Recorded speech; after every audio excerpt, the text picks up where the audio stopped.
Hi there, welcome to MTurk Guide. Today I want to go over earnings report and then my usual bonus of what hits I did to get the earnings that I'm displaying to you. I apologize if I'm a little sleepy sounding. It's just about 5:45 a.m. East Coast time, and I'm trying to get in some webcasts before the rest of the family wakes up. So hopefully I'm not too groggy sounding this morning. Let's get right into it. So we're talking about the week ending November 12th, November 13th. As I've discussed before, the Turk day is a 3 a.m. to 3 a.m. day if you're on the East Coast, which is a midnight to midnight day if you're on the West Coast or Pacific time. So for me, it kind of overlaps that day a little bit by 3 hours, which I realize probably makes the dates a little off for people in other time zones, but it reconciles in my mind, so I apologize if it doesn't for you. But either way, it appears the email reports are back on schedule this week, and they're complete, so that's great. So hopefully moving forward, we can get these reports. I can get these reports done and out early in the week for everybody. So for the week ending November 12th into the 13th, I submitted 942 hits, and the last couple weeks you've probably seen I've been keeping the hits to right around 1,000. And I think that's probably going to change for this upcoming week because Zoltar has taken a break, which is not overly surprising. Zoltar will go for weeks and weeks strong, and then they'll drop off for anywhere from 3 to 7, even 10 days in some instances, and then they'll come back strong for another couple weeks. So I would guess, and this is basically just based on my year and a half or so of doing this, we're going to see them take a break through the US Thanksgiving holiday.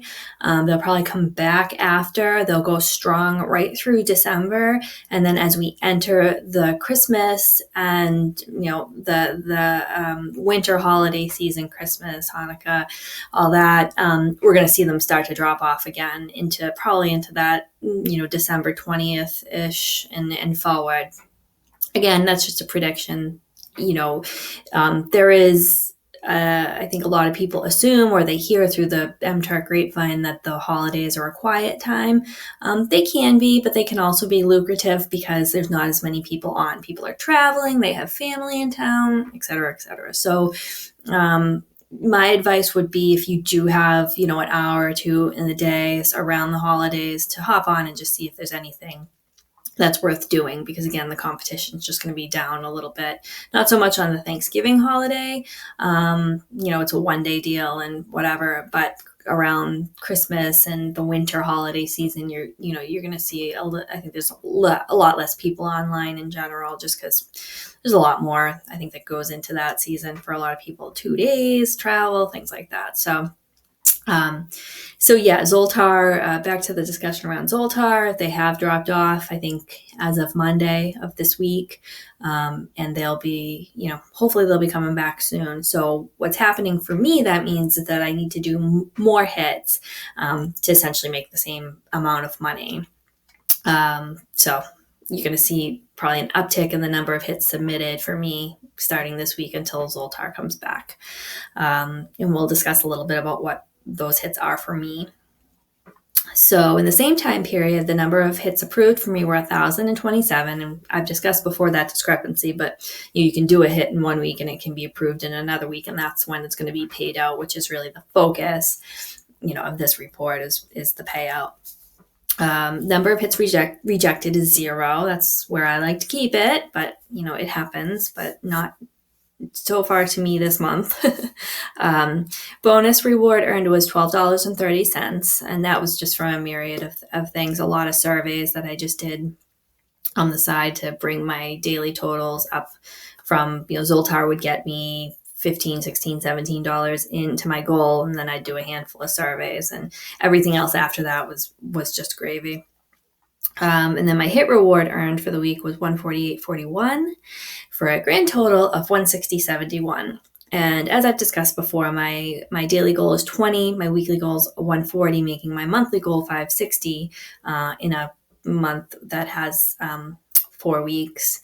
Last month, I hit that and exceeded that goal. And this month I'm trending towards that. Of course, with the US holiday, I'm not 100% sure if I'll completely make it. I actually think I probably will, based on preliminarily what I'm seeing this week. But right now, my November month to date is 310.84, which brings me about, let's see, 240 off my goal or so. So I think I can do that. I need to stay on goal for the next couple weeks. So I could probably have a little bit of a down week, the holiday week, and then hopefully this week will make up for it. But anyways, that brings me to a year to date for 2016 to $7,237.22. It's not a ton of money. I'm not, a millionaire from this, but for me, for reasons MTurk, it's plenty of money. And I balance that with how much time I want to spend doing other things, which includes running this channel, doing these webcasts and things like that. So if I didn't do a lot of this other stuff, I could probably focus a lot more time on Turk. But so on to the bonus. So my top requesters for the time period that we're talking about here, Project and/or Zoltar. We've talked excessively about that and the fact that they're now in break. So hopefully we'll see them sooner rather than later. I did 657 of those over 7 days for $78.84. My second highest was OCMP 5. And this one, you need to have 5,000 approved hits, and you need to, sorry, my cat just opened the door. You need to have 5,000 approved hits. And I had posted the qualification, I want to say like a week and a half ago or so, on the Facebook page, which if you're looking, it's a page, not a group, and it's at Mechanical Turk Guide. You can look it up. I try to post anything that's hot or interesting on that page. I'm not always great about it, but I try. But OCMP 5, there was a qualification a few weeks ago, and you had to have 5,000 approved, as I said. And those who have the qualification, that's actually turning out to be a pretty good moneymaker for this week, at least. I think I did yesterday, I did about $25 worth of them in fairly short order. So definitely a good, certainly a good moneymaker there. And, for those that, either didn't grab the qual or didn't have enough approved hits to grab the qual, OCMP 5 is just one example of a qualification that, you can grab along the way that will help you in some of these slower times, which is why the numbers building process is so important. And also, looking out for those qualifications. Don't dismiss something that has a zero pay. If you're looking at Hit Scraper or you see it in your dashboard, and think, oh, somebody's trying to get work for nothing. No, a lot of qualifications don't, they don't pay, or they pay a very small amount. They only ask you to do a handful of them, and oftentimes the reward on the other end will, far exceed the 5 or 10 hits you did for 0 cents or 1 cent. So, definitely peek into those and just see if it's a qualification for something else. Okay, moving on. The one $5 one was I believe it was a election survey, and I'm still sorting through a whole handful of post-election survey. How do you feel things? I think I still have a couple more of those to do that'll be coming up. GSKSLL was, it was categorizing, I think, Twitter captures of some sort. I only did a handful of them because for me it was a new requester. So I said I'd do 20, I did 21. They all approved. So it was just kind of dipping my toe in with a new requester. So that turned out pretty well. And then Wendy Mez, Gunther Fink, Social Cognition and Conflict Resolution Lab were all surveys on various topics. Peter Burke was another, it was a categorization hit, and I did a handful of those, although I had worked for Peter Burke in the past. I think that's all I could grab because if I recall, I think he's fairly popular. And then Walker Sands was a survey. Noah Robbins is a requester that seems to have popped on the scene, for me at least, in the last couple of weeks with various hits. They're one of the ones that I think I posted was you had these like faces, these animated faces, and they're just like sketches almost, and they appear to be talking to one another, and you need to pick which animated face is more engaged or responsive to the face that it's talking to. And I don't know, that's just one example. And so I did a handful of those with good results. Bark engineering is another one that popped up after being dormant for a bit. This one has a qualification test, and you need to be able to kind of sort through social media posts that sometimes have a lot of like slang and lingo and abbreviations. So I know that some people I've talked to had struggled a little bit with the qualification test, if that's like not your mindset or you're not overly familiar with it. But I'll look into the qualifications for the hit the next time they post. But they do have a qualification test. So if you want to peek into the qualification test and just see, they go pretty quickly, and there is a script for them that lets you type a number to fill in the radio button. The only downside to the script is that it activates other hotkeys when you're in other hits, so you have to shut it off when you're done. So fair warning if you think about installing and using that script for Bark engineering. Moving on, RIT Tong was a survey.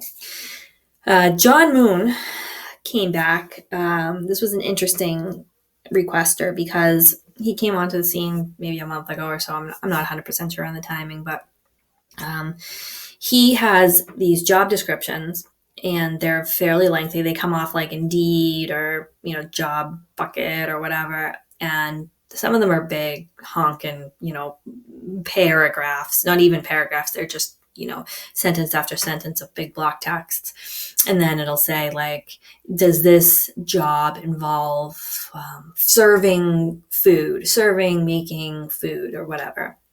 And then you have to determine if it does or it doesn't. Seems easy enough. Well, the first time around when these hit, a few people that reported on TO that they had gotten rejection from John Moon for submitting the hits too fast. He felt that there was no way they could have read the data and submitted the hits in the time frame. And I think we revisited it with some of the people that I knew had received rejections, and as it turns out, he did reverse those rejections. And though I don't think those folks, if they did, they didn't update it in TO, but they did mention it, that at least one person I know of had the rejections reversed. So he seems to be very fair in that respect. But the lesson learned with John Moon is put him in your queue, let the timer make sure that there's a little time. Don't open it, skim it, and then in 2 or 3 seconds hit yes or no and then submit it. It's definitely worth just making sure you've looked at the paragraph, given it a reasonable amount of time that you could have read it in, and then answered it. Some of them are obvious, it's like if the job description is a tractor trailer driver and the question is, does this involve driving a truck? Well, yep, it does. But regardless, it's the requester's, project. And if he wants to feel that we've read all the details in there, and that's in the instructions, then we have to play by his rules. So if you do pick these up, just make sure that you're using, thinking about how long these should take, and just give it the appropriate time on the timer. And putting them in the queue helps as well, because the timer is counting down in the background, obviously, while you're working on others. Okay, so fair warning on there. Hopefully they'll come back and we can chat about it more, and hopefully there'll be some more experiences coming into TO. I have never had a rejection from him personally, so I consider him to be a decent, fair requester. And I certainly do his hits when they pop up. And then the last one, Emma Levine, even though there's two here, she actually had two different surveys out this week, and they both had potential bonuses. So I did both of them because there was no restriction against doing both of them. So that was the general week for me. Everything else underneath this was just kind of onesie twosies. I just tried to give you the top handful or so that seem interesting and will, spark some conversation for me to provide you with information. So hopefully this was fruitful. I do have a lot of ideas for webinars and some guides and things that I'm just dying to do for you. And hopefully as we enter the holiday season, I'll have a little bit more time to get some of that done. So as always, if you have any questions, don't hesitate to ask. I know I had not returned some comments on YouTube in the last week, and I apologize for that, but I will get back with you on those and make sure that I create any videos that have been requested. As always, please comment, like, subscribe, and tell me what you're thinking. I'd love to hear from you. So everybody have a great Turking Day, and we will talk soon. Thanks.